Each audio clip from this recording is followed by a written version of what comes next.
शरद पवारांनी काही दिवसांपूर्वी एका वृत्तपत्राला मुलाखत दिली होती आणि त्या मुलाखतीत त्यांनी पवारांच्या राष्ट्रवादी आणि काँग्रेसच्या विलीनीकरणाबाबत देखील भाष्य केलं होतं। सध्या अशोक वानखेडे आपल्या सोबत जोडले गेलेले आहेत। अशोकजी, मोदींची ही खुली ऑफर आहे शरद पवारांना, कसं बघताय या ऑफरकडे? आणि एकंदरीतच शरद पवारांनी काही दिवसांपूर्वी विलीनीकरणासंदर्भात जे वक्तव्य केलं होतं त्या पार्श्वभूमीवर ही ऑफर येते, कसं बघताय याकडे?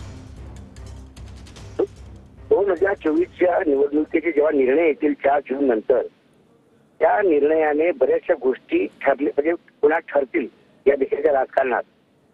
जर भाजपाला बहुमत मिळालं नाही तर भाजपाला नवीन मोड बांधावी लागेल। जर भाजपा 400 पार या बाबतीत ठाम आहे आणि त्यांचा विश्वास आहे की त्यांना 400 मिळतील, मग अशा वेळेला त्यांना शरद पवारांची गरजच नको। शरद पवारांनी ज्या हिशोबाने जो रोल नवीन घेतला आहे आणि तो इंडिया गठबंधन मध्ये कोऑर्डिनेटर म्हणून जे काम करतायत आणि सगळ्या राजकीय दलांची ती मोठी मोठ एका राष्ट्रीय स्तरावर बांधण्याचा जो प्रयत्न आहे, त्या प्रयत्नाने कुठेतरी मला वाटतं घाबराट म्हणजे घाबरून गेलेले आहेत एनडीए गठबंधन। आणि एनडीए गठबंधन मध्ये फक्त जर नरेंद्र मोदी सोडले तर बाकी कोणीच नाही, म्हणजे बीजेपी सोडली तर। नंबर 2 चा पक्ष तिथे जनता दल युनायटेड आहे, त्यांचे 16 आणि नंबर 3 चा पक्ष शिवसेना आहे एकनाथ शिंदेचा, त्यांचे 13। हाच फक्त एनडीए गठबंधन आहे सध्या। बाकी 29 जे आहेत त्यात काही लोक तशी आहेत पार्टी त्यांची काही मेंबरही नाही आहे कुठे।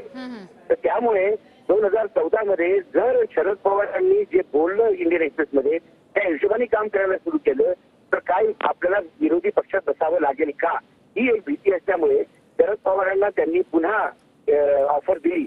पण ऑफर देताना नरेंद्र मोदी हे कसे विचारले की आतापर्यंत ते सारखे म्हणजे मागच्या मतदानापर्यंत सारखे शरद पवारांच्या विरुद्ध बोलायचे, अक्षरशः शरद पवारांच्या मुलींच्या विरुद्ध भाजपाचे सगळे नेता एकत्र होऊन बारामतीमध्ये तिला हरवण्यासाठी सभा घेत होते।